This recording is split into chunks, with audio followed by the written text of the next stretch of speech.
Hello, if you want to set photo as a watch face on Redmi Watch 5 Active, first of all, you will have to open Mi Fitness application, click on device and manage displays.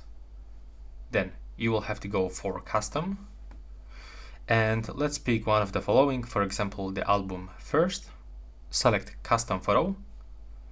Now you are on the gallery in your phone, so I'm gonna pick some camera photos. Let's say that I want to get, for example, this watch face. So now I can actually make it bigger or smaller, and I can even change the style, so the position of the clock and some widgets. So I can get the weather, the heart rate, calories, battery level, or for example, steps. I'm gonna put it like this, click continue, click apply. And as you can see right now, it is finished. Thanks for watching.